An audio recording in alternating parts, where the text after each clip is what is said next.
Hello again, ladies and gentlemen. Can we talk about Gem and the Holograms? Welcome again. Here we are. Can we talk about podcast? Talking about Gem and the Holograms specifically. My spiel at the beginning here has kind of usually been about like us, specifically talking about like Gem as if it's the only thing that we do, even though obviously that's not the case anymore. So let's just say it's one of our many facets, Gem and the Holograms. We're a podcast, one of our many faces, one of our secret identities, one of our Jerrica, I should say, is the Gem podcast. Well, our Gem is of course movies and video games, into whatever else we eventually get into. That's fucked up. That the Gem podcast is the Jerrica. Yeah, well, hey, it's only appropriate, don't you think? Yeah, I mean, what is Gem if not confusing and confused? And Jerrica. Yeah. Well, I was talking about the cartoon. This is terrible already. We're a podcast. We're gonna, put our arms around your shoulder and give you a peek into the neon nightmare that is 80s cartoon, air quotes classic, Gem and the Holograms. I'm the timekeeper of this situation. My name is Joe. I'm Kristen, the style keeper. Ooh, yeah. Even though I wrote a lot of notes about fashion this week. Well, if you're gonna step to me, I can't promise how much longer I'll be here. Also, I just had a flash in my mind to a TV show called Tales from the Style Crypt, where I am the style keeper and I terrify small children. And you're a corpse puppet that is very fashionable. Yeah, I have like one of those British royalty hats on, like the real fucked up ones.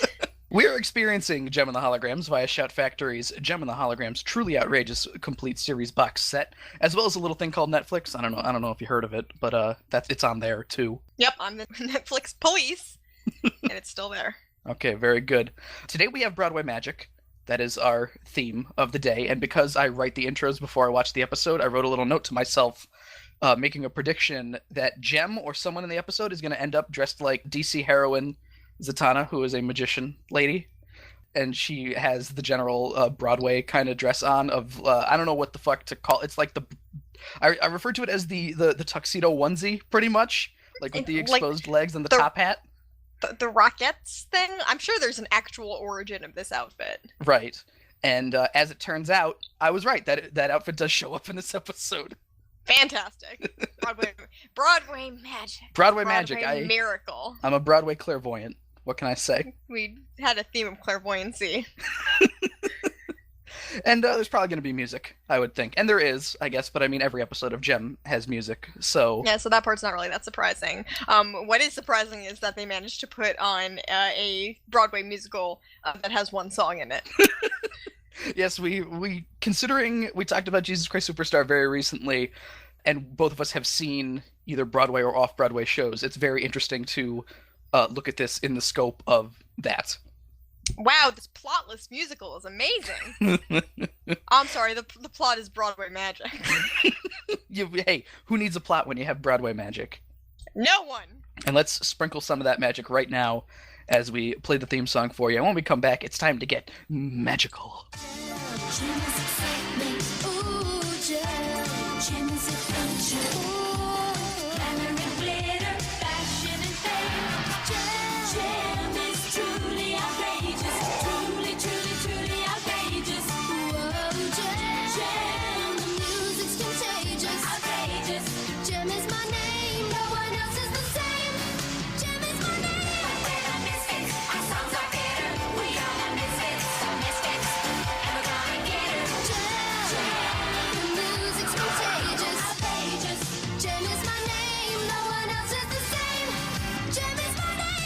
So at the top of the episode, I saw something that startled and confused me. Would you like to guess what it is? Was it Marv Wolfman's name?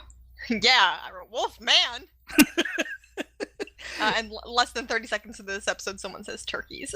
Oh, really? Oh, did I not notice that? That's weird. But, okay, Whoa. So... Marv Wolfman. Sorry, your turkey radar is way off. I guess so. Gotta clean my Tell glasses. me about the Wolfman. Marv Wolfman. Wolfman, the Wolfman. That's what I like to call him. We're buds, me and Marvy. As it turns out, he is a comic writer who wrote for Marvel and DC throughout the 70s and 80s, and he helped create some characters like Blade, like Wesley Snipes' Blade, not Wesley Snipes specifically, but Blade the character, Nova, the Daredevil villain Bullseye, Friend of Spider-Man Black Cat, who I actually don't know if she's very relevant. I just remember her from the PS1 game. I don't. And notably, he had a hand in creating the Teen Titans Raven, Cyborg, and Starfire, who are probably very well known. I'm confused because, being a comic writer doesn't necessarily mean you write good things. The stuff you're writing is good. Right. But with all of this stuff that this person has written, I'm confused about what the fuck happened with this episode. Can you forgive Marv Wolfman if I told you he co-wrote the band's breakup? Yes! As an episode. The best episode. As an episode in season 2 we will get to eventually. It is a very good episode. But, good for him. Good for Marv Wolfman. He created a lot of characters. He's probably the most, prolific writer for Gem we have so far. So I'll forgive him when we get to the band's breakup. For right now, we are putting the Wolfman on blast. He is on trial. He is on the stand right now because this is a really goofy kind of episode. We start in the office of one Bob Merritt, who is a Broadway producer, I guess, and he is screaming that he's ruined. Basically, he's being very neurotic, I guess is the word I would use. He's screaming all about he's got a Broadway flop on his hands, and I wrote that he can't be like Max and Leo from the producers and turn a bomb into free profit, unfortunately. So he's really he's up shit creek right now. Yeah, he has a secretary following him around, jotting down notes and repeating things in monotone that looks almost exactly like Jerrica. It's amazing that when he sees Jerrica later, he didn't immediately hire Gem and the Holograms. Yeah, like, oh, you look like the lady I already got here. Perfect. He's also got a toupee that cannot stay on his head. Yeah, and he makes a great impression because there are some window washers just outside of his office. They turn on a radio, he hears the radio, and he goes, "Wait a minute!" And ends up shoving one of the window washers off the side of his cart to his death. Well, it's a weird kind of sequence of events that happens. He hears the window washers playing music as he's trying to think. He goes to close the window, which one of the window washers' foot is kind of slid in, kind of. He clearly does it on purpose, too. He probably does, but yeah, this makes the window washer not, yelp out in pain or anything, but it makes him fall backwards over, his window washing cart, and he is not giving these window washers the respect they deserve, because as we know, Kristen, the window washing is a very respectable job. It is. You gotta respect those window washers. I don't see you climbing a building. As the window's closed and this man is falling to his death, he's like, "Well, who is that music? Who is it?" And he's going out the window, "This is perfect. It'll be amazing." And he doesn't bother trying to help the window washer guy or anything as he's screaming for help. But thankfully they were only on the 1.5 floor. Yeah. And he falls about 5 feet. Yeah, the big reveal is he falls on his ass maybe 3 feet off the ground. I'm honestly surprised that there wasn't a wah, wah, wah in the background.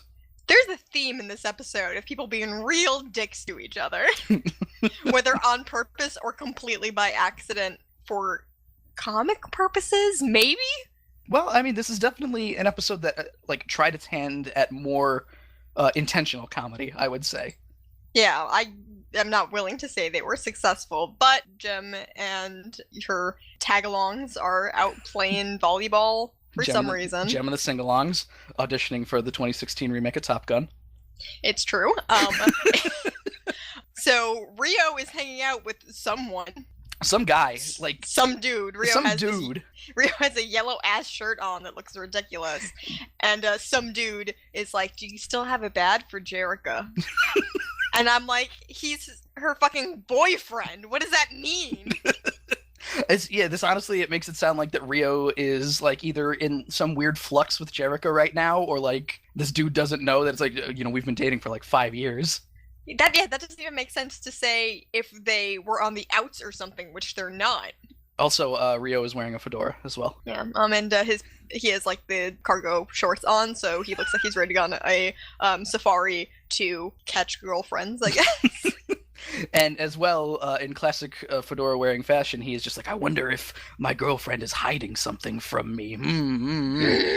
For some reason, my hat is making me feel really suspicious. So the guy who he's talking to, just this guy who is not named, he's got a tray of hot dogs and soda that he moves away from a newspaper that was just kind of this tray was hanging on top of a newspaper. And Rio sees this headline about, Bob Merritt looking for rock stars for Broadway magic. And this is apparently so exciting, or I don't know if it's he's just this will get Jerrica to love me or something. Yeah, he runs over and tells the holograms about it. When you think, me knowing Rio as I do, his first thought would be, I must tell Gem. Also, he's so excited that he knocks over the tray of hot dogs and soda all over the guy as he like jumps the rail, running over to the holograms, yelling, "You're gonna be Broadway stars!" Yep, and his goober no-name pal is just kind of like, oh. Whereas if someone did that to me, I'd be like, are you fucking serious? Are you gonna pay for these fucking 6 sodas and 4 hot dogs, you shit face? I was gonna eat all those. So we cut to a gym at this point. Like, that's where we're done with that, is Rio being like, hey, look at this. And we're at a gym now where the Misfits are getting their pump on. Clearly they got a fire under their ass after getting their shit kicked in at Last Resorts. Yeah, they're like, gotta get pumped just in case we ever go to ski again. Eric is there with them, and he's also wearing his shitty, very dowdy-looking gray sweats, I guess. Poor Eric is gonna, like, start having to run of it within the next couple of episodes. Things are getting real bad for that guy. I did take a note, he looks more like the devil than ever in this scene for some reason. Yeah, there are a few specific shots where Eric's hair looks very, horned and evil. And his plan really isn't even that evil or anything in this episode. Yeah, they just are competing for the same spot, basically. And Roxy does at some point, at the mention of Jem, refer to them as Jem and the Jerks. Better than Jem and the Turkeys, I guess. Jem and the Jerk turkeys. Oh, turkey jerky. Turkey jerkies. Eric basically has the same idea. He wants the Misfits to get in the musical before Jem even finds out about it, pretty much. And yeah, that's when Roxy is like, who cares about Jem and the Jerks? And Stormer, for some reason, maybe it's the fact that she's hanging upside down and she's thinking extra hard. All the blood is fucking rushing to her head, but all of a sudden she's just like, hey, we don't really know much about Jem, do we? I wonder what her real name is, or where she came from. Roxy, again, showing her delinquent stripes, is like, maybe she's a thief or something. Wouldn't be surprised. Pizzazz gets really indignant, as she does, and is just basically like, who does Jem think she is? Living a life that we don't know about before she was famous, that incredible bitch. I hate her. Well, I gotta give them some credit in this particular situation, because, when people are, burst onto the music scene or whatever, nowadays we use Wikipedia, but you can usually be like, where did they come from? Oh, they were on Disney. Yeah, probably. I never... No such information from Jem. I would think that, the parallel that we can draw is Tiffany, maybe, for real life, and it's just like, I don't care about what Tiffany did before she was singing I Think We're Alone Now in a mall. I don't really give a shit. Who the fuck is Tiffany? Song 1 of the evening. Who is she anyway? Okay, yeah, who is she anyway? We start off, there's some, light explosions going on behind Pizzazz. Some explosions of light, I should say. Pizzazz is making, deep thinker faces, kinda, as pictures of Jem flash in the background. Yeah, I wrote that Pizzazz is tormented by visions of Jem. Essentially, there's a lot of Jem-based singing in this song, because I don't know if they didn't want to go to the Misfits actually singing in a fantasy dimension or something, but... This is very strange, because I had no idea that this is the episode that this song was from. Did not occur to me at all, because this song comes up again in one of our other favorite episodes, Fan. So... This song is really good, but we're saving it for that. Yeah, I love this song, but the fact that it comes up first in this episode, and they're just kind of, pumping iron. It's, it's confusing to me. The music video for the song is much better. Yes, also as well, Pizzazz dives onto her hands and knees to snatch a magazine with Jem on it from a dude also hanging upside down, so him and Stormer are obviously kindred spirits. Have you ever tried to read upside down? I assume it's probably not easy. It isn't. But apparently hanging upside down is very normal in this gym. I wouldn't be surprised at this point if Stormer just sleeps upside down like a bat. After Pizzazz rips the magazine from the dude's hand, Roxy and Stormer step on it, and there's a nice quick 2 zooms on that same shot for some reason. It's part of their exercise regimen. As well as Roxy. They take stomp classes. Oh, I love it. Speaking of Broadway magic. Yeah, get some trash cans in here. Roxy and Stormer are posing all over the gym equipment and each other throughout the song, pretty much. They don't have their instruments, so they have to do something. You gotta do something, yeah. We get a moment here. There's an awkward zoom out on a cassette for Jem and the Holograms. Now, I'm gonna take this in steps here, okay? Because there's layers of badness to this shot. All right, start off, picture a gem and the holograms on a blue background. Slight zoom, the name Gem and the Holograms appears where it would have been in frame just a few seconds earlier, but it just appears in frame out of nowhere. So already off to a good start there. Gem and Company, if this is a single, this is the worst fucking looking single I've ever seen, because it's just them kind of standing against a blue background, but that's not part of the animation error. Pulls out further. It says outrageous on the bottom, but I don't think it actually says outrageous, because I'm going to give it the benefit of the doubt, because the G for outrageous looks like a C, so it looks kind of like it says outrageous. Outrageous. As well as, there's no U in there. There's no second U. So it's outrageous, spelled incorrectly, even if the C is actually a G in there. So it's Outra CEOs. Yes, Outra CEOs. That's the name of my new band. Pizzazz. Also, I have no idea why I was like momentarily surprised that you knew the word single. It popped up in my head. I was gonna say cassette single. Like, wait, no, there's an easier way to say this. Yeah, it's single. That popular Gem and the Hologram song, Outra CEOs. Yeah, and this was the 80s, so it's not to be confused with CD singles, C-dingles. Of course. The famous C-dingles. Uh-huh. Pizzazz is harassing the guy who's listening to this tape in the gym as well. She pulls the ear things from his ears. I like when Pizzazz pulls headphones away from people for the purpose of screaming in their ear. Because, yeah, this is the point where she's just like, what does she have that I don't? And then she lets go, and we are foregone from seeing the sides of the earphones smash into the dude's ears because a big star appears with Roxy and Stormer. Tell me I'm hot! Am I hot? The lyrics, or am I hot? the lyrics for this song, it's basically Gem, who is she anyway? Where does Gem get off being Gem, pretty much? And Pizzazz saying, like, what is it about her that's so fucking fantastic? What about me? What about the needing me? I mean, what about the magical Pizzazz whose purple shirt turns orange for one frame in this as well? She has flashing clothing.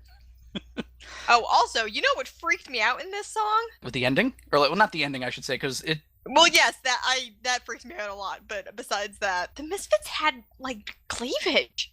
Did they? Yeah! That's they had weird. lines drawn to show where they had boobies. Ugh. I know! It's very weird to see that in cartoons for children. I understand, They're wearing leotards, I guess. I don't know. Yeah, these cartoon ladies have tatas. They exist, and there's nothing wrong with that. But it's like, whoa! Okay, this is the first time I'm seeing this, and there's a lot of like forward shimmying, so it's like the boobs are coming at me. Do we want to talk about the ending? Well, I mean, Gem is sort of present in this music video, kind of, just not really doing anything, just kind of being mysterious, hanging out in the background, sometimes being at 50% opacity. It all kind of ends with all of the Misfits crowd around Gem, and Pizzazz grabs Gem's face and pulls it off like a mask, and it makes it makes a little pop sound too. No! Don't! And then Roxy and Stormer do it too. Both times they do it, it makes a pop sound as well. No! They got 3 faces in their hands! And they throw them at the screen.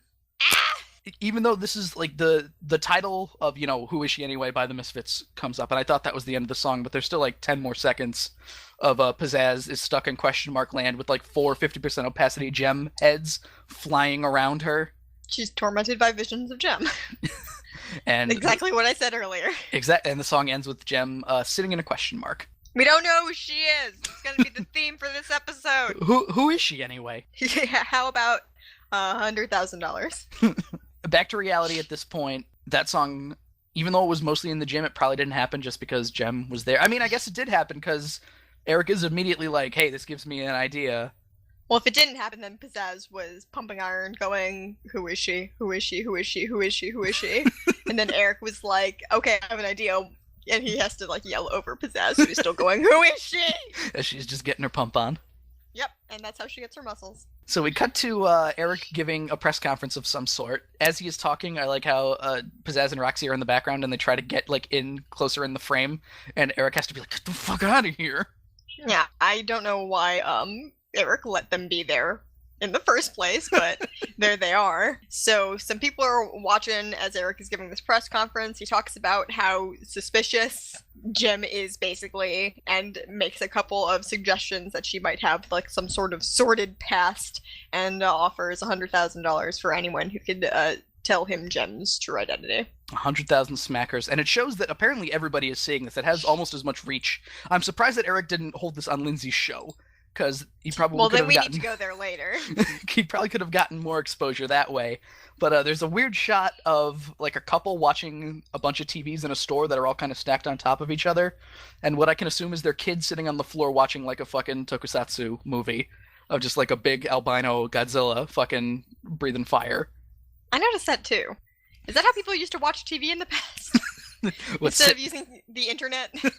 Sitting on the floor 3 feet away from it? Yep, thinking I'm gonna steal that TV. Also during the press conference, Pizzazz is dressed like Jubilee again. And Eric does an "I want you" to whatever it was, find out Jem's true identity or something like that, and he points at the camera and everything. Very reputable, very convincing. So Jem will now be harassed for the rest of the episode. Which starts pretty much immediately as we cut to Jem and company getting off a helicopter. They are not running with their arms in the air, because that is proper helicopter etiquette. Yeah, I was very confused by this helicopter at first, because we learn under no uncertain terms later that they're like, yeah, Broadway magic in New York. So when the first shot is them getting off of a helicopter, I'm like, did they take a fucking helicopter from California? But they mentioned the airport later, but I'm still like, then what the fuck was the point of the helicopter? They took a helicopter. What she says also is, sorry, we had some trouble at the airport. Which, yeah, implies that the helicopter was at the airport. Or the helipad is an airport? It doesn't make sense. It doesn't make sense. They're immediately swarmed by reporters at this point. Someone asks if she's a spy. Like, if it's true that she's a spy. Yeah, why not? She's a secret red. Totally spies. Pink is a shade of red, after all. Uh-huh. Fucking so she's a communist. Dirty-ass commie, that Jem. Why doesn't she spell her name correctly? Communism. Yeah, that's true. I've heard that about her.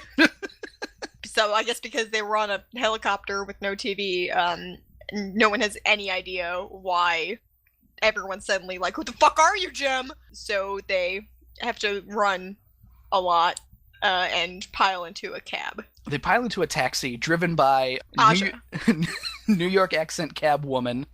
Aja's voice actress. Aja's voice actress, who is, Aja says basically zero things in this episode too, so good for her getting those lines in. It's a red-haired lady with glasses, and I just refer to her because she's in New York. She's Mary Jane Watson, obviously. No, of course. She expounds a bit about what happened to Jem and the Holograms, basically saying that Eric is offering $1 billion or something. Excuse you, she says, $1 billion is something. So, yeah, I'm sorry. So Jem has a bounty on her head of $1 billion or something. Perfect. And Rio, upon hearing this news, looks like he's gonna murder Eric. Like he's like he usually looks like that. Punching his palm, like that level of anger. Oh, he's gonna get it. So we get a smash cut to the Misfits playing Making Mischief for Bob and Assistant Woman. He loves it, basically, and he's just like, oh, you'll be, I'm gonna hire you immediately, but I gotta see these other people first. Yeah, so I'm not gonna hire you immediately. He's privy to hyperbole. Yes, I believe he calls them... And it's really fucking irritating. Beautiful, wonderful, the best, or something like that. Yeah, and then calls Jem and Hall the exact same thing in front of the Misfits. Eric is outlined in brown in one of the shots, so he looks like a ghost. A shit ghost. Just an ethereal, shitty devil ghost. So the holograms arrive at this point. Jem is Jerrica now, for some reason. Yeah! What's the point of that? Isn't Rio here? Rio is here. Do the swapperoonie? That's my question. What happened? When did Jerrica do that? Maybe they had to go to the airport from where they landed the helicopter just so Jem could do a swapperoonie and make it seem like Jerrica came off a plane. This is fucking stupid. Maybe that got cut. Maybe that scene got cut. I hope so, just because otherwise there's no goddamn explanation. Eric rightfully also points this out, saying that, hey, Jem isn't here. Isn't she the star of Jem and the Holograms? Your fucking lead singer isn't here. Nice job, idiots. Jerrica covers this up by going, Jem is backstage changing, so I'm just gonna go get her real quick. Later. She didn't walk in with us. Roxy is like, oh, maybe I'll go just slap the buttons in the sound control room for a little bit and make sure that they don't sound very good, which the Misfits didn't play with any microphones, so whatever. I guess their voices are just so amplified that they don't need them. You gotta think. Pizzazz's natural decibel level is probably like 80. Yeah, they were definitely fine. So she goes up into, like, a little staircase, like, external audio control room that doesn't overlook the actual stage for some reason. It overlooks backstage, I guess. Yeah, whatever. And she walks over to the window where Jerrica has just walked in. She calls her a beanpole. Which is a common thread in this episode. Yep, she says as we will find out. Roxy does at some point start using that. I think Pizzazz says it sometimes too as the series goes on. But Jerrica is standing there, does not bother to look behind her to be like, well, there is a glass case with a window. Who is that woman with the giant white hair? Could that be Roxy? And touches her earring and says Showtime Synergy, but luckily segment 1 is ending. Well, no, Synergy has a good sense of drama because she waits and she's like, no, not yet. Yeah, because the commercial break has to happen. Segment 1 ends. Looks like Jerrica is going to transform in front of Roxy. But how many episodes do we have left? Oh, right. Yeah, that's not going to happen. Nope. Roxy turns away just in time, basically. She sees Jerrica and goes, I'm not interested in Jerrica. I'm interested in Jem. And turns around and misses her transforming. I do appreciate that is exactly how Roxy's, like, narrative to herself works. She's like, oh, what's Jerrica doing? And then pauses for a couple of seconds and goes, what the fuck do I care what Jerrica is doing? I have shit to do. I have shit to fuck up. I gotta turn this anime into Electric Soldier Porygon really quick. Hang on. Whoop, whoop, whoop, whoop. So she presses some buttons. Apparently she presses the wrong buttons. Like, she yells out that she said she pressed the wrong thing or something like that. Oopsie doopsie.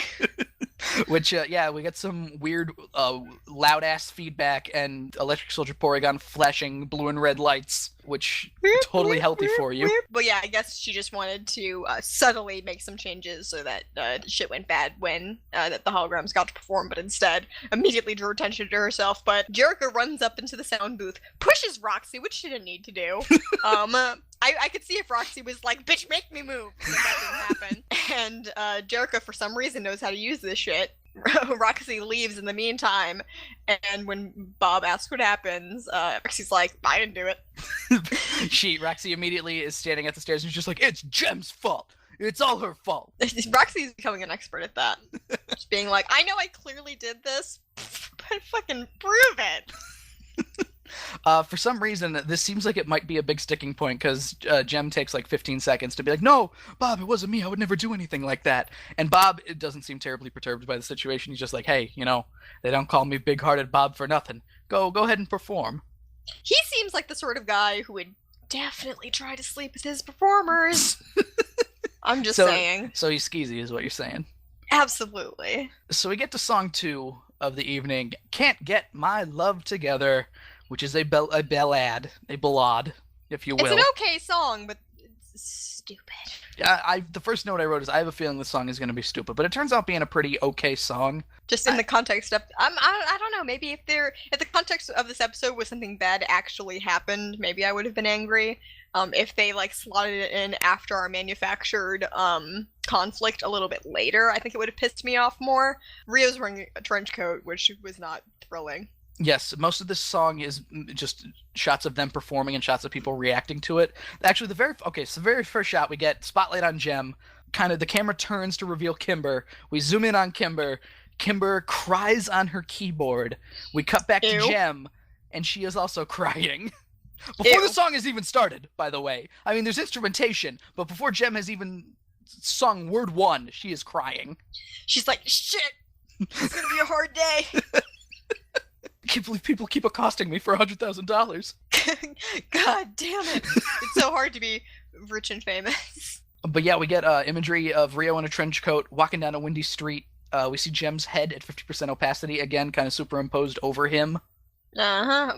Bob's excited. The Misfits kind of have this look on their face like, except Stormer, who is getting slightly emotional. Rio is also at 50% opacity. At a certain point. Get him to 0. I don't want to see any of that shit. There's a shot of Rio on the subway looking longingly at his reflection, after which we see Bob crying as well. And the rest of the Misfits looking... Oh my god, that purple man! The rest of the He's Misfits my favorite. Looking really pissed, and Storm are also, just basically bawling at this point. The Misfits switched locations between the two shots of them. They did. They were, I think, in the audience in the first one, and then they were like in a backstage kind of area, because in the second shot, Stormer is like clutching a curtain and just like looking like she's gonna break down. They're like, we need to see this from a different angle. Then Stormer's like, oh god, it's even more sad over here. And that's pretty much the entire... Like, I'm gonna be honest, I didn't write down any of the lyrics or anything. It's a ballad. It's a slow song. Can't get her love together. Rio, 50% opacity should be at 0% opacity. Yeah. Also, at some point when Jem is busting out those hot vocal chops, she lifts her microphone above her head.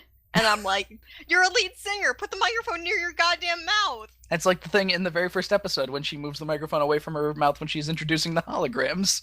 Yeah, not how that works. But yeah, it's basically her being sad about Rio. Fuck this song. Bob says the same stuff, exact same stuff that he said for the Misfits, beautiful, wonderful, the best, etc. And Pizzazz takes exception to that very quickly and says it's literally the same thing you said about us. Bob goes, really? Did I say that? And he turns to his Jerrica secretary, who nods like, that's fucking what you said, dude. And he goes, oh, well,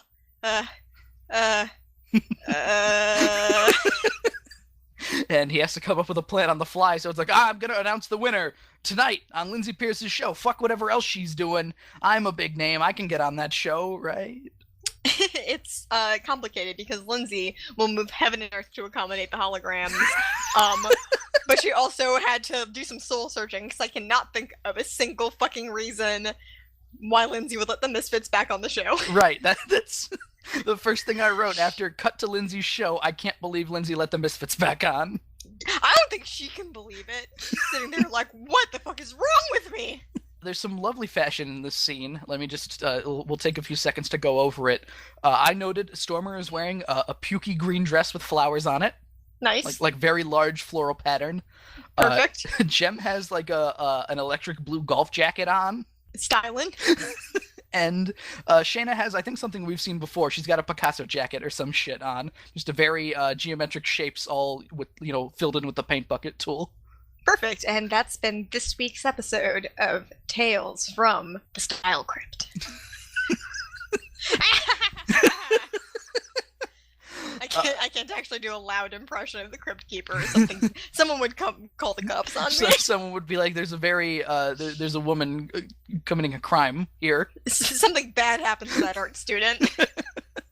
Bob arrives and he kisses Lindsay on the cheek, doesn't he? Yeah, which is gross. Well, New York, whatever. Don't do that.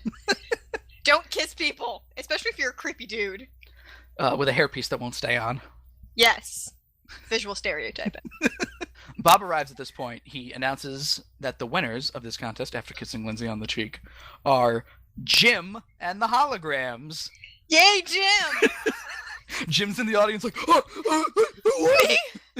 Oh my god! I love the holograms! This is just like I always dreamed. It is at this point that I realized that this is a bad idea that Lindsay let the Misfits back on the show, because not only did Lindsay let the Misfits back on the show, but they didn't win anything. They're going home empty-handed with the promise of something. Bob doesn't know the Misfits, and I don't understand why he thought it would be a good idea, just based on his limited interaction with them. They scared him into this in the first place. Pretty much. Why he thought that he would be like, oh, they'll be fine being understudies. I mean, to be fair, Pizzazz didn't really bully him into it or anything. It was a rightful, like, hey, you said to them the exact same thing you said to us. What the fuck's with that? And he was just like, I guess so. Lindsay should have known better, though. Lindsay should have known better, yes.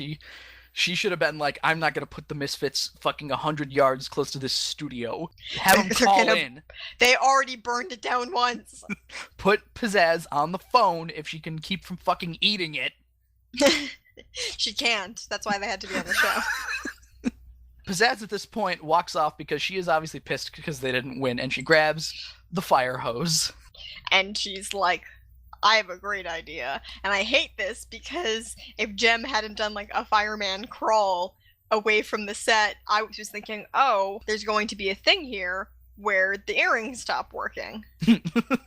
Yeah, you would think. But nobody stops Pizzazz either. because it takes like a good 15 seconds for her to walk over to the fire hose, open it up, like she walks past a camera guy, and the camera guy doesn't turn and be like, hey, you can't do that.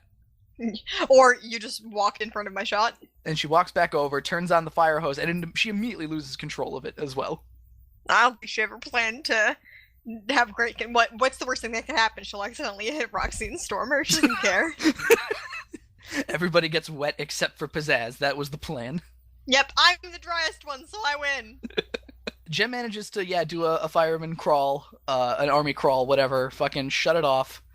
And Toupee Man, his toupee is all wet now, Bob Merritt, and the Misfits basically walk over to him and go, you were saying? And he goes, oh, I wasn't finished. I was, you could be understudies. That'd be pretty good. There's an issue with that. I don't know if you saw it immediately. It's called math. There are 4 holograms and 3 misfits, so either the show's gonna be real fucked up between those 2 versions, or they're doing 2 completely different versions of the show where the misfits would have done something different. Now, I have a theory in regards to the understudies thing, the 3 misfits as opposed to 4 holograms, but when we get to Broadway Magic, I will speak about that. Because I'm probably wrong, but it's the best explanation I can muster, I think. It's probably not what they intended, but I appreciate our continued attempts to make sense of this fucking show. We're going to get a lot of that where I'm going to be like, well, maybe this is the explanation, even though there's probably no explanation other than animation error or they didn't care. Yep, but the competition is set in motion because he's like, yeah, if anything happens to Jem and the holograms, you'll become the stars. And immediately the misfits are like, murder, murder, murder, murder, murder, murder. He says, he gives the misfits full clout to murder Jem and the holograms, basically, as, I don't know if it's accidentally or like, if he just talks like, yeah, you're the understudies, which means if the main actors get fucked up, you get to be the main actors. And I guess it counts if only one of them can't make it, they can be the main actors as well. That too, which is also a problem that we'll come into later, which is not how understudies work. Nope. We are backstage at Broadway now, I think, which a very odd scene happens now. A very odd scene. Yeah.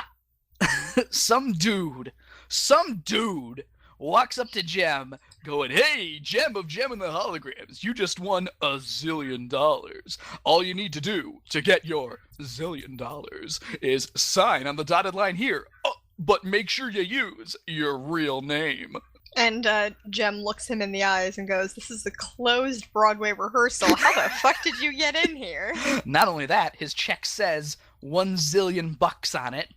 Yeah, which should have been a marker of, hey, hang on, that's not a real number. Wait a minute, we don't measure money in bucks. That's just slang. I guess he was banking on Jem being uneducated or like really hard down for cash. But it doesn't matter. She doesn't get the chance to be swindled because a woman comes by and says, "No, he's trying to scam you." This fucking gypsy stereotype. Wolf's is in. Whose literal name is, or at least what she says her name is Gypsy Mama Pama Bama. That's fucked up. That's That's not okay. I'm gonna be honest. We had an entire episode of Adventure in China, and this might be worse. This one moment. Yeah, this single moment might actually be worse. We're gonna have to like go to the crowd, get some crowd reactions on this one. Because it sucks because part of this that I like almost enjoy is this is kind of just like almost a precursor to what Rapture does for all of season 3.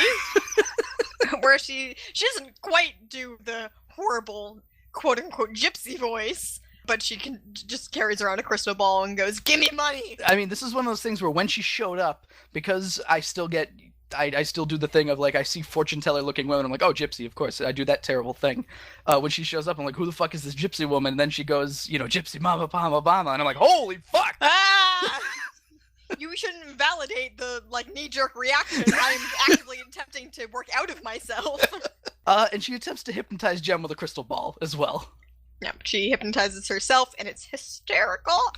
I want to know how the hell these people got backstage, and so does Bob Merritt, who comes by, and he's like, who the fuck are you? This is a closed Broadway set. Get out of here. He somehow says to Jem, that if the people keep coming in and trying to find out her identity, then they're going to be replaced by the Misfits. Bob, it's your show! How about you keep the fucking people out? How about you get rid of your Jerrica secretary who doesn't do anything and fucking hire security? How about that? Nope, can't do it. I need someone to write down single words that I say. So, Jem has to call an emergency meeting at this point with Synergy, so they cut back to their hotel room, and Synergy appears to say one line of dialogue before leaving to get physical. Yeah, I didn't like the scene because it was basically a lot of bullshit excuses coming at you at once. So I was like, asking Synergy for advice, why? Well... And saying the holograms can be used for evil. What? Alright, so yeah, we get a thing here where... this might be our first indication of the fact that Synergy's supposed to be kind of like a mentor of the series, sort of. You know, like a kind of character who... Hologram mom! A hologram mom, a person that you should be able to count on. And yet here she is giving half-baked excuses as to why people can't figure out that Jem is Jerrica, saying things like, yeah, if my holograms get into the wrong hands, they could be used for evil, so nobody can know that you are Jerrica. I don't understand... Okay, let me rephrase that. I understand why the whole thing in the cartoon is Jem and Jerrica are two different people. But if it were to come out, why does Synergy need to be a part of the explanation? It's a big hidden computer. I don't know. It doesn't make sense. It doesn't make sense at all. That's the thing. Is it could just be that she wears fucking makeup, you know? Yeah. Oh my god. These two thin white women look so different. There's no way they'd be the same person. Even though their voices are exactly the same. Their voices and their faces are the same. Jerrica heads out at this point because they need to go rehearse their song, I guess. She heads to her room, because I guess they're in like a big commune or whatever, or like a suite that has like 90 rooms in it. It's big. I thought it was the mansion before I remembered that they were in New York. I did too, like, because I was curious as to why did Synergy show up? Why aren't they just in Synergy's room? And then I was like, oh, of course, they're not in the mansion. Yeah, so, Rio, because I didn't realize where he was here either, so apparently it was Jerrica's room. I said that he goes in to sadly look at himself in the mirror for a little while. But, no, he's snooping around. He looks in a drawer, which he actually actively closes by the time Jerrica gets into the room. So... And then Jerrica jumps to some wild conclusions. Jerrica, walks in and sees Rio not even doing anything, just standing there. And does Rio cop to it immediately? Is that the problem? He doesn't really say anything in his own defense or at all. Jerrica is just... Or is she Jem here? I forget already. She's Jerrica at this point. Okay, yes, she is. He just kind of, like, deflates in the face of being accosted. And Jerrica is like, I should have never trusted you. You just want to know who Jem is. Fuck off. Get out, Rio. Yeah, I don't like Rio. But he didn't do anything! This is probably the worst problem that you would have with this series, Kristen, is the fact that there are times when Rio didn't really do anything other than just be Rio. And Jerrica acts like a fucking... And he's not even being shittiest version of Rio. No. It's so weird. I don't know. It's fucking weird. And, like, Jerrica takes this far enough that she was like, I thought I loved you. Like, really, honestly. And that's the thing. She gets so... And Rio comes to a pretty decent conclusion later in regards to this. But Jerrica, yes, gets very upset about the fact that Rio is looking, like, to expose Jem's identity, possibly. Which, you know, I could see being kind of upset. But to the point where she says, I thought I loved you. Man, that's a little fucking... I don't know about that. If something else bad happened to Jerrica that day and she was just in a bad headspace, I might understand this, but she's just being a shitbag. And then, then she goes, get out. Get out of my life. And into my car. You're tearing me apart, Rio. And now it's time for Broadway Magic. Hey, here we are. Broadway Magic ! Jem is late to rehearsals, apparently, or like the last rehearsal before fucking opening night. The dress rehearsal. Yes. Rio is sad because he's here and he's just like, oh, I had Jem and I had Jerrica and now I lost both of them somehow, even though, you know, he hasn't talked to Jem really in this episode, so why would she be angry at him? Fucking boohoo. See, I can't say sympathetic for him for long. Yeah, very true. So he wants to go looking for her. The rest of the holograms follow because they really don't have anything better to do. Kimber says something about Jerrica wanting to visit Central Park, so that's probably where she is. They let Jerrica go when they knew Jem needed to be there for rehearsal. Also, I don't think you should be allowed to skip your dress rehearsal and still perform. That's probably... Well, this is a cartoon, Kristen. They're making a lot of exceptions for this terrible band. Yep, they need to be back by 8 on the dot. So Kimber reassures them or whatever, and is just like, and then whoop, cut. They get to Central Park, which apparently Jerrica is very easy to find in, somewhere very small like Central Park. And I wrote down, Jerrica, when I'm sad, I go look at elephants, Benton. Yeah, Rio finds her at the zoo. So possibly, maybe that's why she was so easy to find, because it was just like, well, Jerrica likes animals, maybe she'll be at the zoo. She'll be looking at the elephants, I know it. When she gets sad, that's just what she does. I know, I'm Rio. Rio attempts to apologize for something that has nothing to do with the $100,000 and just says like, I was just weak of character, Jerrica. Well, he says, I thought things would be better if I learned the truth, which is probably correct. And honestly, I can't fault Rio in this situation because us knowing Jerrica the way that we do, she would never, ever, ever, ever, ever, ever, ever, ever, ever, ever, ever, ever, ever, ever, ever, ever, ever in a million fucking years tell Rio that she is Jem. Absolutely not. And we get the closest that we ever get in this moment, at least so far, maybe in the whole series, where Rio kind of like the gears in his head are moving. They creak to life after years of being completely stationary. And the mouse starts running in the wheel. It smells the cheese, and he's just like, wait a minute. He just straight up says, like, not in a, haha, wouldn't this be silly sort of way, but he's like, are you and Jem the same person? And segment 2 ends with Jerrica making a shocked face, pretty much, which should have fucking given it away immediately. I was saying at this point in my notes that the Wolfman is so logical that he doesn't fit in with this fucking show. Well, the guy who created, half of the popular Teen Titans, Jesus, Too logical, attempting to move things forward too much, because when we actually have these confrontations, it makes the rest of the series not make sense. His ideas are too good, as we learn from the band's breakup. Oh, yes, of course. Segment 3 starts. Rio asks again, Jerrica, are you and Jem the same person? Jerrica turns around and, hunches over and talks to, Hold on! 1 second! Okay, I made the hologram, now I'm ready. I mean, there's Jerrica, or Jem. What? She turns around and hunches over without giving an answer and says Showtime Synergy, and a hologram of Jem appears in broad fucking daylight behind Rio, where 99 million other fucking people in Central Park can probably see it. Yep, they do notice her and go, wait, who are you? We gotta find out her identity, and the Jem hologram runs away, not into a building or anything, so it just kind of would disappear after a while, wouldn't it? Yeah, I guess she just went to a bush and disappeared. And Rio has the reaction of, I'm sorry, Jerrica, I guess I was wrong. Fuck you, Marv Wolfman! Yeah, and Jerrica at that point might as well have turned to him and went, yeah, I guess you were. Fuck this. Fucking throws the shawl she's wearing on the ground, leaves.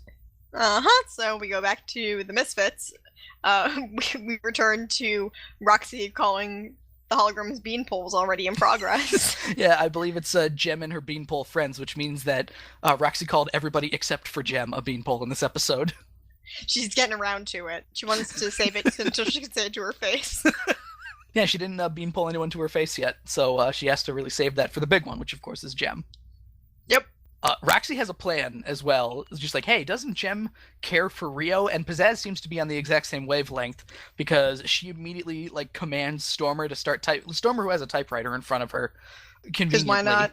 Also in this scene, there's some shared dialogue between the Misfits, and Pizzazz speaks with Roxy's voice. Oh, I did not notice that. Yeah, it freaks me out. Stormer's confused by Pizzazz ordering her to write on the typewriter as well, because I guess, Stormer doesn't have any evil in her, I guess. Yeah, so she's like, start writing, and Stormer's like, write what? So Pizzazz starts to dictate a letter as Rio, which this letter is apparently good enough to fool Jem, because we cut to Jem holding this letter, reading, the second half of it, I guess. It ends with, I love you. Yes, which obviously... You would think that would upset Jerrica. You would think. But no. They're to meet on the crown of the Statue of Liberty, and one thing I noticed, when we see Jem with the letter, it's written in cursive. Yeah, so what was that typewriter about? Just for shits and giggles, I was like, ha, cursive typewriter. That's hilarious. Google search. Oh my god. Now, there are script typewriters, which looks pretty cursive. Probably, you can't get handwritten cursive like that, but there are cursive typewriters. You would have to get a pretty fancy typewriter made for you. Right. Also, I don't like the implication that Rio writes in cursive. He's a guy who, like balls his fist and holds the pencil and, draws like that. Do you think he dots his I with a little heart? Of course. Who doesn't, yeah. Kristen? Or a little thumbs up, that's manly. Nobody is hassling Jem on this very populated boat either, which is weird, considering the rest of the episode. That's another pink-haired lady, who cares? We've seen 10 of those today. Jem heads up to the Crown. Wait! What? How the fuck did they get this letter to Jem? This is still the same day. Huh. They didn't know where Jem was? Were the scenes at the beginning for the dress rehearsal at like 6 in the morning? And they had like 14 hours? Okay, so the last time we saw Jerrica, at the very least, she was hanging out with Rio. So this Central Park. At Central Park. So this has to imply that they went somewhere or split up again. Jerrica turned into Jem. The Misfits got a letter supposedly written by Rio at some point during the day to Jem, and Jerrica didn't immediately go to where Rio is, presuming she knew where he was, and went to him. Did you write me this letter? This is all really stupid. Also, I am figuring out how far away Central Park is from the Statue of Liberty. All right, good to know. I'll keep the ball rolling here. Jem goes up to the Crown, and Pizzazz locks her inside the room, which doesn't seem like it makes sense. I don't understand why there's a lock into the Crown. That too. I've never been in the Statue of Liberty, so I haven't either. I don't know how it works. I assume it's not like this. Yeah, but she manages to end up being the last person left in there. The guy, Jem notices from the top of the Crown that the last boat is leaving. She hears the boat guy going, "Hey, it's the last boat back to Manhattan." And Pizzazz walks down in her like jean jacket. And the boat guy is like, "Hey, is there anybody else still up there? I'm not exactly the authority on these things, but I gotta ask anyway." And Pizzazz, also this scary woman. Pizzazz, also not the authority on these things, goes, "Oh yeah, don't worry about it." When you take public transit into account from Central Park, assuming that's where she somehow managed to find this letter. Oh god, how far is Central Park from Broadway? Broadway is in between Central Park and the Statue of Liberty. How long would it take? In the Midtown Manhattan area. Okay, from Central Park to the Statue of Liberty, not accounting for ferry time, is 41 minutes with public transport. Okay. Which means that, so her, Jem's odyssey to get back to Broadway is probably, it's a little cartoony, but it's probably possible. A little cartoony? Well, we'll get to it in a second here. Unfortunately, there's nothing on Google Maps that allows me to figure out how long it takes after you get back from the ferry area from the Statue of Liberty, how long it takes to hang glide to Broadway. I don't have that information for you. Also, if she walked, it could have taken 2 hours. So, the boat leaves without Jem because there isn't a security guard here or anything. I guess just a guy on a boat, leaving the island. Luckily, there's still some workers around, and Jem tosses her earring from the top of the Statue of Liberty. It goes... It's not carried by, air current or anything or whatever. It lands, somewhere close enough to these guys to where it can create a hologram of Jem, and the workers are like, "Hey, that's Jem. We can get $100,000 if we find her identity." Can I tell you something really quick that haunted me as I attempted to sleep several nights ago? What is that?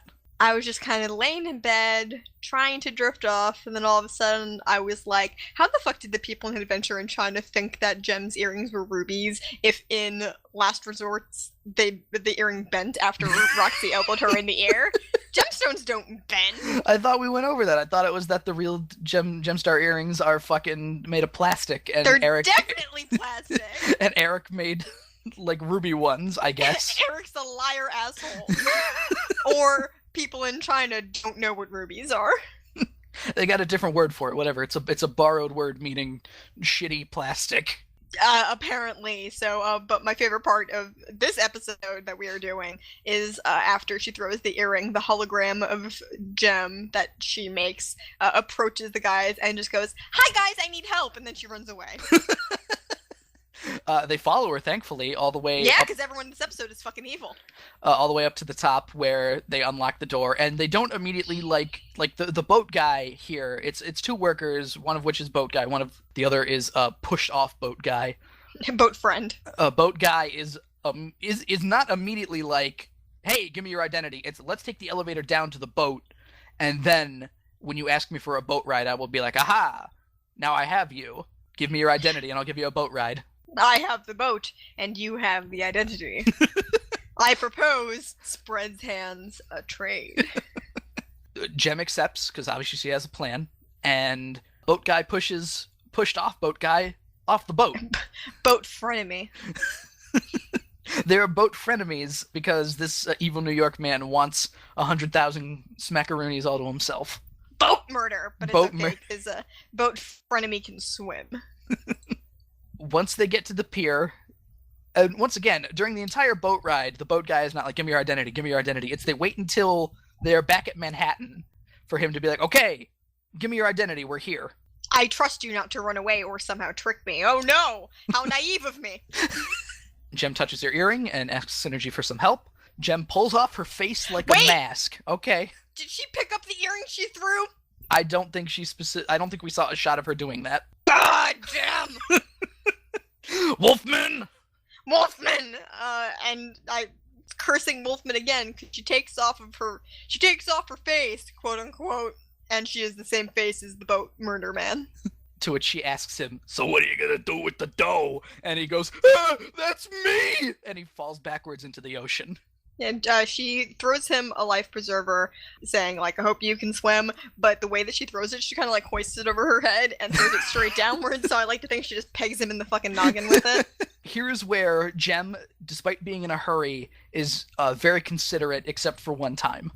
For one specific time in this whole sequence that happens, because, she throws him a life preserver. Thanks for the help, fuck you, buddy. But still, she doesn't want this guy to drown, just in case, so she throws the life preserver down, even if it's in a fit of rage. She finds a cab, and look who it is. Look who's here. Miss $1 billion or something. Mary Jane Watson herself, who is... Oh my god, it's the cash cab! Who established before that she's a very fast and reckless cab driver, so she would be perfect to get Jem to Broadway. Yep, Redhead Aja is like, once again, like I said before, you want fast, you got fast! However, it's really fucking irritating. Fast does not factor into the damn Chinese New Year parade that's going on, or whatever. Great! The cab has to stop because there's a fucking China parade going on. I don't know what it's for. It's there. Yep, they appear to be having a great time, and you know what? I guess kudos to Jem for not being like, just drive through it. Yeah, Jem leaves the cab. She makes sure to throw money into the cab as she is leaving as well. So once again, which is good. Very considerate. As she was leaving, I was thinking about, wait, pay her! So it's a good thing that she did. So she runs into some skateboard kids and does a whole, hey, can I borrow your skateboard thing that has happened in all media? Probably all media since the skateboard's inception has had at least one segment, I think, where somebody goes, hey, you're a kid with a skateboard. Can I have that, please? Great. I'll get you tickets to my show. And it becomes Tony Hawk's Gem Skater 4 with Jem riding her skateboard down into the subway station, which probably, considering it seems like Jem never rode a skateboard before, she probably would have fallen off immediately. Not only due to the fact that she's never ridden it before, but also due to the fact that she has heels on. Wait, you're telling me it's difficult to do things in heels? Get out. The cartoon doesn't care. No, because she also throws somebody a subway token as she gets down there. Like, she says, here's my subway token! Because she has to jump the turnstile, essentially. Okay, so Jem, on a skateboard, wearing heels, jumps the turnstile, lands back on the skateboard, still in the heels. Yep. And rides it right into a train, and, you know, I've ridden the subway before. There's usually like a space between the platform and the subway. So you're saying any of those 4 wheels should have gotten stuck in that gap? And Jem probably would have been launched and her face should have, like, smacked the top of the door. Sorry, you can't be Broadway magic if your face is fucked up. Jem has Broadway magic on her side here, clearly. Oh, yeah. She gets in the subway train, and we get, like, a quick cut, like, I think it's like a wipe, actually, to Jem leaving the train and people chasing her, which means that she spent most of however long that subway train ride was, doing whatever. And then finally someone was like, wait a minute, isn't that Jem? So now she's got people chasing her. And she runs into just someplace and into an elevator to the top floor where there is, Kristen, a hang glider convention. Whoa! How convenient. And finally Jem realizes she has fucking no time left, so she shoves the dude out of the way, like elbows him and goes, I gotta borrow this. And he goes, well, wait a minute, can you even fly it? And not even like, hey! He's concerned about this woman's safety. And she goes, well, she also says, I need this more than you do. How did she know that guy wasn't, like, gonna hang glide onto the top of, like, a children's hospital to deliver, like, a cure for cancer, for child cancer? But nope, it's all about Jem. And, yep, Jem, not concerned with her safety at all or how to use a hang glider, is just like, I'm gonna learn real fast. And she jumps off the roof like a woman with a fucking death wish. I don't think Broadway magic is worth plummeting to your death after failing to learn how to use a hang glider, but I suppose I am just, I don't have the grit that Jem does. Honestly, what would the news people think if, the headlines the next day read famous rock star / star of musical dies in hang gliding accident? That sounds kind of par for the course for New York. Jem has 1 minute to arrive, which I believe we have been in this situation 5 times at this point in this series. Yep, this is super familiar. We are the element of time and running out of time is coming into effect again. Pizzazz says it's about time that the holograms became junk. I agree. Based on the sequence of events I was just forced to witness by this cartoon, yeah. Broadway magic is junk. Fuck it. If you are not ready to go on stage 1 minute before your show starts, you should not be allowed to perform. And this is, alright, so I believe at this point, Bob also says that, basically, if Jem doesn't arrive, all of the holograms are out. It's all of the understudies are going to be playing the major parts now, which I don't think is how that works. Nope, but it's okay because the holograms are like, look, there's Jem, and they see her like through the skylight in there. I thought she was going to crash through the skylight at first. Wouldn't that be great? I'm going to star in your show. Also, sorry about all the glass on the floor. Pizzazz thinks that the Misfits still have a shot because Pizzazz just says there's no way she'll change into her costume in time. I am really starting to kind of feel for the Misfits and how often impossibility and coincidences fuck them over. Where they're like, we have this win. Like, I'm sorry, is it really the Misfits' fault that Jem was like, I know I need to be ready to go to this Broadway show, but instead I think I will go to the Statue of Liberty very close to when the last ferry is leaving. I have a question about, do you think the Misfits had a plan and this one sort of fell into their lap and they were like, well, okay, let's just enact this? I think that they usually just come up with stuff on the fly.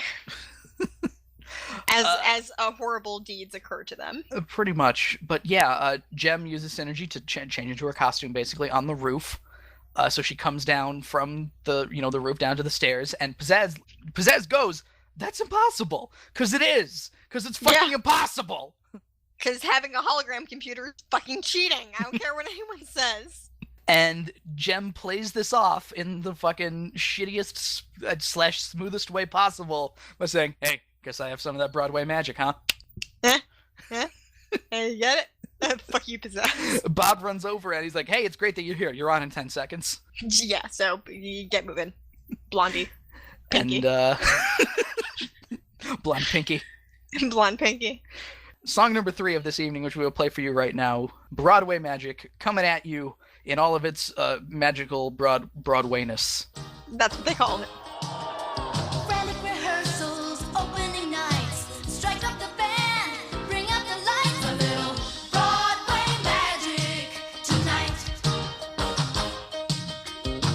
Broadway magic, fingers snapping. Broadway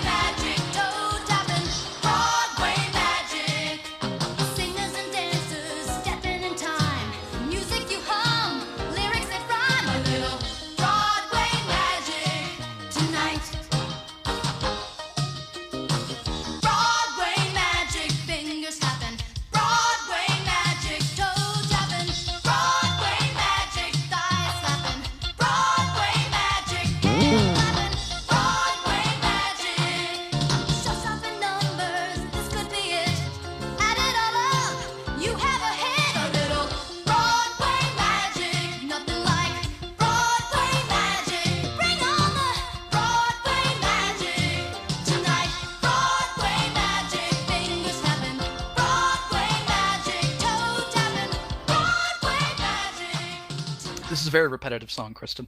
Yes, it is. If it weren't like the episode title song, then I don't think we would have bothered putting it in, but it is a very unique episode-centric song. Yes. Is that going to be a thing are we going to do that a lot? If it's the song that's the title of the episode, or are we going to, fuck it, whatever. We'll are you saying that... Cross that bridge when we come to it. I don't want to use the Shangri-La song, Kristen! Too bad we already used You Want to See the View from Here. Damn it. And both of the other songs in that episode are about Shangri-La, so fuck you. Okay, Jim's dancing in front of a spotlight, singing about Broadway magic. Curtain rises. There are the people dressed like Zatanna with their fucking Rockettes, whatever. All of the dance animation in this song is upsetting. The animation in this episode is just fucking awful for some reason. There's a lot of errors. There's a lot of weird shit going on in this episode. The lines just look real fucked up. Shayna and Kimber are on a pedestal in the background, and Aj is on a really high pedestal, which I assume that they, like, rock, paper, scissors to see who would get the high pedestal. Well, I guess they're not playing instruments, are they? No.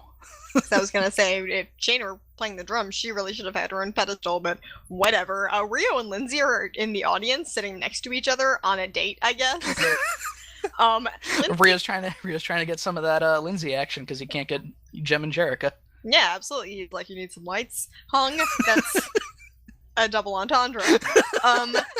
Rio was shown in his schlumpy clothes in the kind of previous shot that he was in. He changed into a tuxedo for this. Lindsay's wearing her fucking Lindsay-ass Lindsay outfit.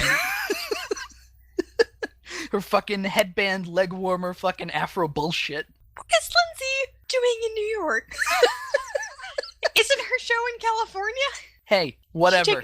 Taking a day off to go see Jem and the Holograms and hang out with fucking Rio? I don't think so. Well, wait a minute, because they were at her show earlier, like after they were in New York doing this thing. So Doesn't make sense. Is Lindsay doing a week of shows in New York or something? You know, if they had said that, I would have bought it, but they didn't, so I'm angry. Pizzazz is angry backstage because you got fucking the shit end of the stick, of course, in this situation. Like usual, and it's starting to make me angry too. I noted that this seems like it's the last musical number of a show, not the first. See, like I was saying, I like to think that that was the opening and closing number, and that was the entire show, and it was less than 2 minutes long. I mean, it's the problem we've come into with a lot of the series where, you know, it'll be like, hey, here's a concert by Jem and the Holograms, one song, that's it. Yep. Well, and one of the other things I said is like, so this is a Broadway show. After this, they enter into a year-long contract to perform this one song 8 days a week, and the next episode takes place over 12 months, right? Of course, yes, of course. Yeah. But the only other thing I really wrote for this song, because it's all just a lot of Broadway imagery, I guess. Not even. People dancing, kind of. Yeah. All I wrote was thigh-slapping Broadway magic. Ew. Yeah, that's gross. Don't slap your thighs. Come on. Broadway is evolving. Have you seen Hamilton? And that was it. It's a hit. Good for them, I guess. Springtime for Hitler. Bob is like saying, I don't know what the fuck Bob is saying, but Kimber says outrageous while he's talking, so Kimber doesn't really get her moment. I think, you know, that's probably the third thing Kimber said in the entire episode, so. Yeah, she wasn't up to much. They're at an after party somewhere. Bob's dancing with his Jerrica assistant. Oh, good. I was so worried about whether or not Bob would get a happy ending with his monotone assistant. Rio is dancing with Jerrica, and he says, you know what? It doesn't matter to me who Jem is, because you are what's important, you being Jerrica. Yeah, Wolfman wrote Rio with weirdly straight priorities, and it's fucking me up. And they kiss, which, is this the first time that we got a lip kiss from them? Probably not, I don't think, but Nah. we don't get it very often. No, because usually he's kissing on Jem. True, you're right. And for some reason, Lindsay is in the background, and she's like, where's Jem? I need to interview Jem right now. She's foaming at the mouth. She's turning into a werewolf who needs to interview. I need to be on camera. I'm not live. So Jerrica walks away from Rio, and, you know, she's just like, hey, I'll be back in a minute. And Rio's like, you know, I'd wait until the end of the world. Which I feel like this seems like it'd be like the end of that arc. Like, it's like Rio is acting like Rio is acting like he knows, I'm pretty sure. Nope, sorry. But yeah, not everybody can We got 2 more seasons to go. Not everybody can be Marv Wolfman. Unfortunately. So she turns into Jem, and Lindsay's, you know, asking more about her secret, and Jem's like, I want to keep my private life private. Like, what really matters? Who I am or my songs? And I said, what matters is $100,000. Fuck you, Jem. You know how much that is in 80s money? Everyone across the fucking planet unanimously decides that her songs are more important than $100,000 roonies, which, as we all know, you fucking take the hot $100,000, because who wouldn't? Yeah, I would feed Jem to a bear if I got that money from Eric. And this doesn't come up again. At least I don't think it does, right? The $100,000 true identity thing?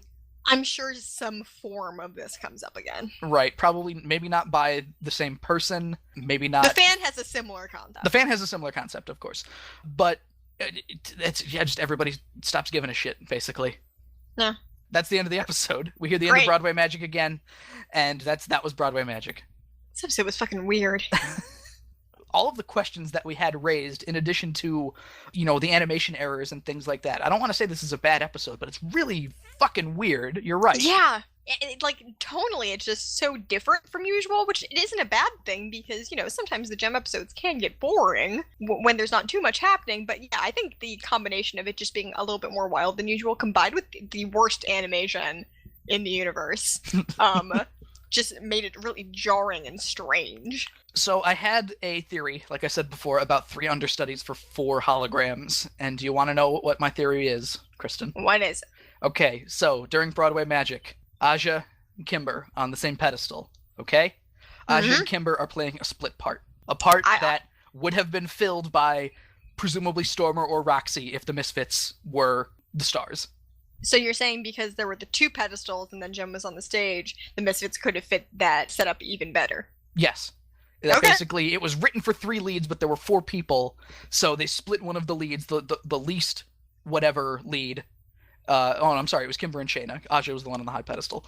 But Kimber and Shayna probably just turned this one character into 2 characters, and their lines probably weren't that important, so that's how I still don't think it was a full Broadway musical. That's how I'm going to rationalize it. I still don't think it was a full Broadway musical, but I like your explanation anyway. And now I keep thinking about how I want to hear Pizzazz singing Broadway Magic. How could you think she'd be able to sing a peppy song like that without breathing fire? Toe tapping, face slapping, Broadway Magic. Well, but now's the time in the evening when we'll list off all of our fun contact things where you can reach the podcast here. You can follow us on the Twitter machine at CWTAPod. You can follow me at Octopus, AWKTAPUS. You can follow me at FunnyGirlTM, like trademark. You can find us on the iTunes, on the SoundCloud, on the Stitcher Radio. Leave a rating, give a review, do whatever you like. We like anything, honestly. You could give us a big old middle finger, and I'd be like, great, I'm glad we're getting feedback. I would be like, yay! Someone acknowledged us. They don't like it, and fuck them right back. You can reach us Gmail, cwtapod@gmail.com, where you can tell us about, your time at the Hang Glider convention, or how to properly skateboard in high heels. I wouldn't mind a crash course on that. I mean, I don't have a car yet, technically, so gotta get around somehow. Pretty impressive, I gotta say. But next week, Kristen, we got a caper on our hands. It is In Search of the Stolen Album. It's actually a master tape, but... Oh, of course. Am I safe in assuming that the Misfits stole the album, Kristen? The master tape? Yes, I already watched the episode. Well, all right, then I guess no mystery to that one. It's going to be a caper where the Misfits are the culprits, because who the fuck else would it be? But, yeah, I'm warning you right now. That episode is another fucking doozy, so prepare your ass. Could we say that about every episode of Gem, though? Some of them more than others. Well, yep, strap yourselves in. If the episode's already out, I guess, or if you listened to it already, I hope you had fun, I guess. I don't know, I'm speaking in weird future terms now, so... Yay! I hope you enjoyed the episode that we're putting out next week. That doesn't exist yet, but it might in the future. But it might in the future. It will, you're right. Unless something bad happens. Unless a plane crashes into my house or something. Oh, no, I would do it in your honor. It would be 15 minutes of me going, this episode was really stupid and now my brother's dead. Well, I'm glad that you're going to carry the banner for me for the Can We Talk About podcast. I am Joe. I'm Kristen. And join us next week where we'll talk about some more Gem and the Holograms. Jack Burton says, checks in the mail.